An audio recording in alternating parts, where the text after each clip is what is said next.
Hello, good morning, good afternoon, or good evening, wherever you are. Welcome to Cannoning Remastered Episode 4, and this episode is going to mark a fairly large change in the series. So we're sort of at the point now where the versions are going to diverge a little bit due to wiring. So I'm going to split the videos up as best as I can to have, I guess, 1.8 in the first half of the video and 1.18 in the second half.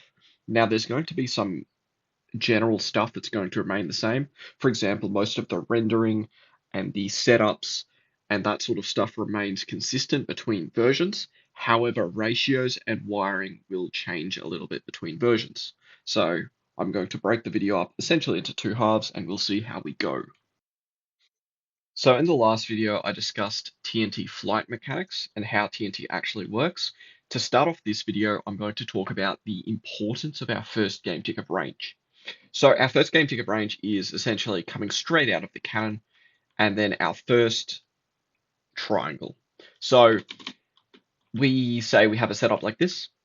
Your power is here, your projectile is here. Projectile goes up, hits the solid block like that, and then goes forwards.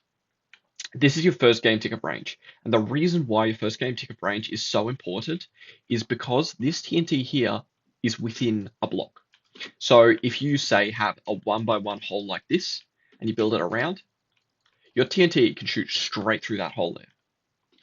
The second your TNT enters the second game tick, it falls a little bit due to gravity and drag, and it is no longer able to go through a 1 by 1 block hole. So it'll end up something like this. It can still shoot through a 1 by 2 block hole, but it can't shoot through a 1 by 1 block hole. And the reason why this is so important is because it is so much harder to patch essentially a 1 by 1 spot where your cannon is shooting compared to a 1 by 2 spot. Say with your 1 by 2 spot here, you can patch in either of these two blocks. So we'll get some red concrete. So if you patch there or there, that's going to hit the projectile because it's between those two blocks. However, for your first game tick worth of range, you can only patch essentially the exact XY coordinate that your cannon's shooting. So you can patch there, and that's it. So essentially, your first game tick of range is where you are going to be trying to do most of your forcing through a base. Again, in the end of the last video, I discussed the three ways that we could increase the TNT cannon's range. And the main one that we settled on using is going to be adding a hell of a lot more power. So the main topic for this video is going to be adding a large amount of power to our cannon to increase our 1 by 1 block or first game tick range. All right, so now we're going to jump into the 1.8 segment of this video. To start off with, we're going to be using a hell of a lot more power. So this is, how many dispensers is this? 12 by 6, like 72? Yeah, 72 dispensers, and we're going to do 72 dispensers on either side to get as much first game tick range out of this as we can get. So we're going to be using essentially an identical setup to the first episode, and we will be using the sand from the second episode to build this cannon. So to get started here, we will talk about the wiring. Now, 1.8 wiring has a very unique checkerboard style that's very, very easy to replicate once you know what you're doing. So let's get started.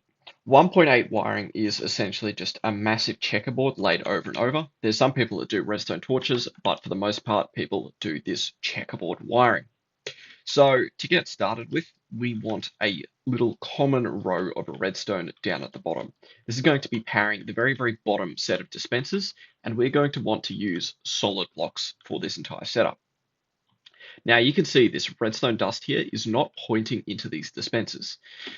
The reason why it looks a bit funky and it's not really joining on these sides is just because I have a bit of a version difference here. However, this should look a lot better for 1.8 players. So in order to get the redstone dust pointing into the dispensers properly, what we're going to do is place some blocks diagonally above it. So redstone dust cannot travel through solid blocks like that. However, we want to still propagate the signal upwards. So what we're going to use is transparent blocks. So glowstone slabs and stuff like hoppers will all be transparent blocks. What that means is they will let a signal go up through them, but they won't let a signal go down through them. So in a situation like this, you can see that the redstone dust will connect like that.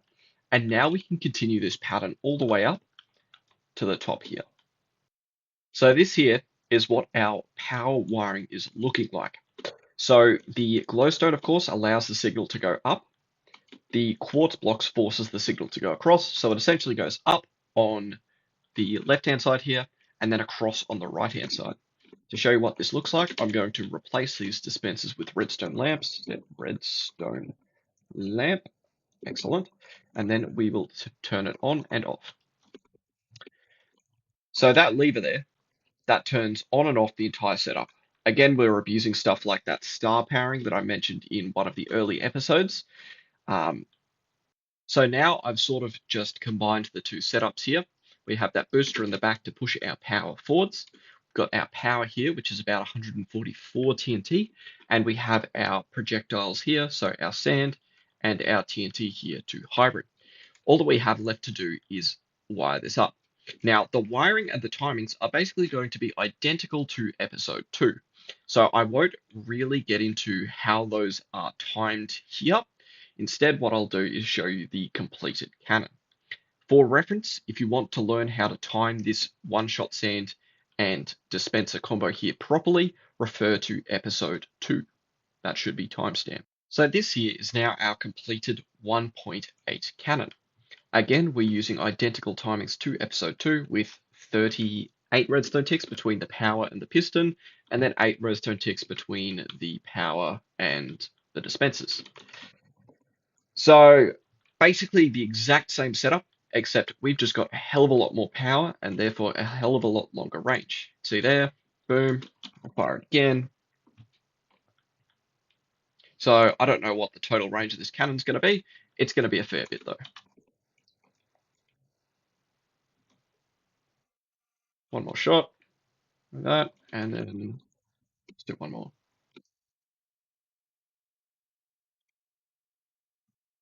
So this now concludes the 1.8 section of the video.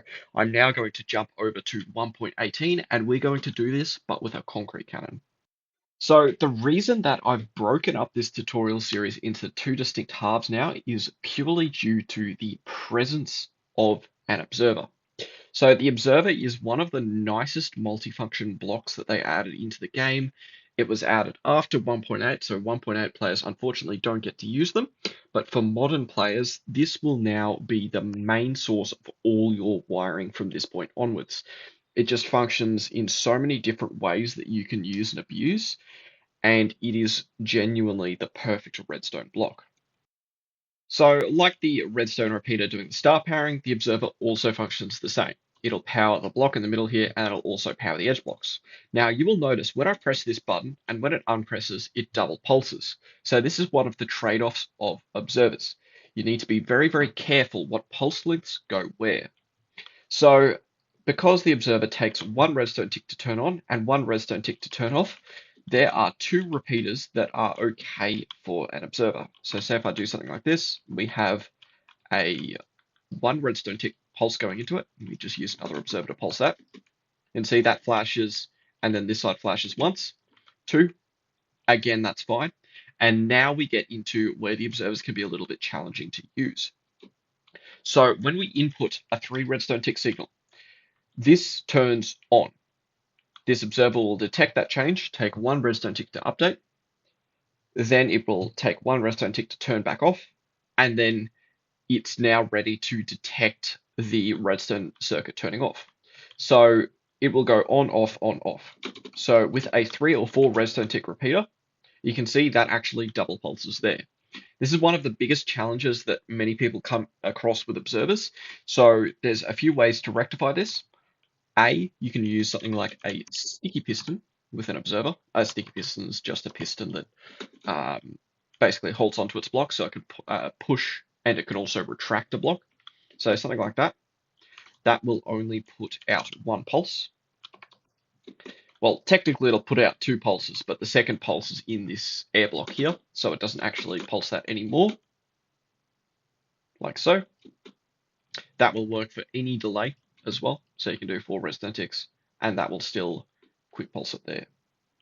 The other alternative is just making sure that you don't extend the pulse into a observer like this. So if you just stick to 2 redstone tick repeaters like that, that won't extend the pulse. Depends on what you're doing, obviously. but this will just pulse this lamp once as well, like that. So that also works. So now here, this is our first method of observer wiring. So what happens here is we are abusing the fact that observers detect when they are moved. So what we're doing is we're moving essentially a 12 long chain of observers up. So pistons can only push a maximum of 12 blocks. We push all these 12 blocks up. This top observer here detects that change, powers that block there, which in turn powers the redstone dust on top, and then the piston will push the entire observer chain back down. Now, this process happens quickly enough that the set of observers do not double pulse, like that. If we were to say go to the top here and add a redstone tick to this piston, they should double pulse. So if we do that, again, we're powering that block there, but now we've got an extra tick added to the top piston. We pulse that. See how it stays on for significantly longer? That's because the observers are now double pulsing. So we need to have that piece of redstone there, so it just goes back down instantly. And now, boom, that nice little quick flash means that we're good. So at this point here, what I'm going to do is stack this setup across one, so we have the exact same dimensions of our 1.8 setup, and then we'll discuss about how we wire this into our cannon. At this point here, this is the rest of the frame of our concrete cannon setup. So the dispenser chains here are wired in with observers like that. At the bottom, we've got a row of redstone, pulses the blocks underneath and in turn powers the pistons. So what we need to do now is wire up this cannon in such a way that we can get a quick pulse to these observers. Now, observers detecting changes and outputting a quick pulse means there's an incredibly nice looking way we can do this.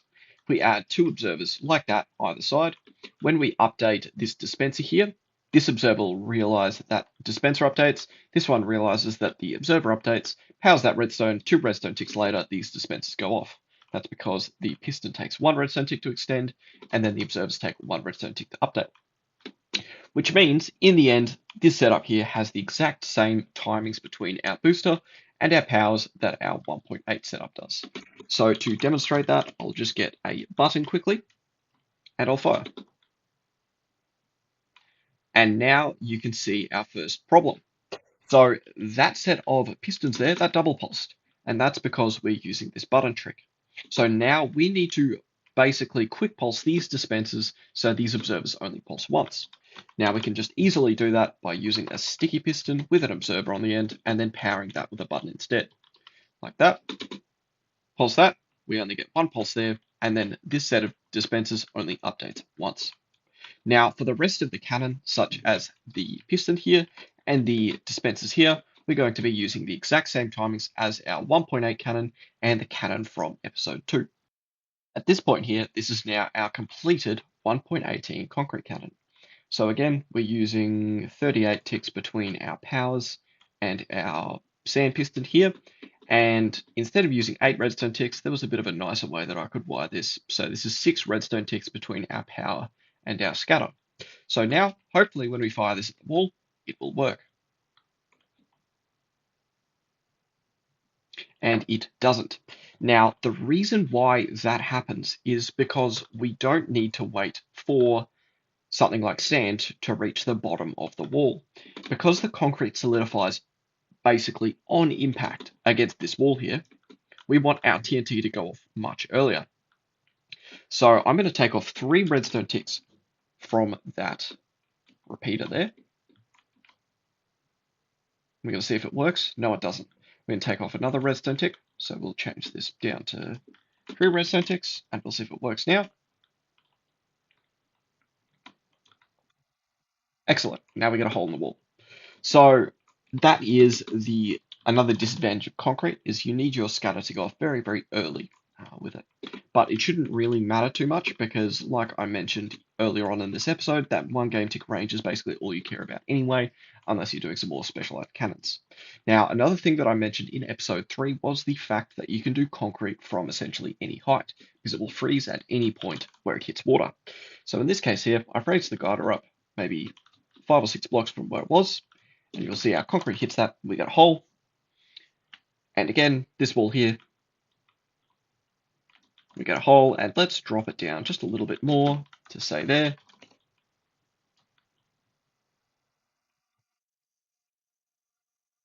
And there you go. So this is now our completed 1.18 concrete cannon.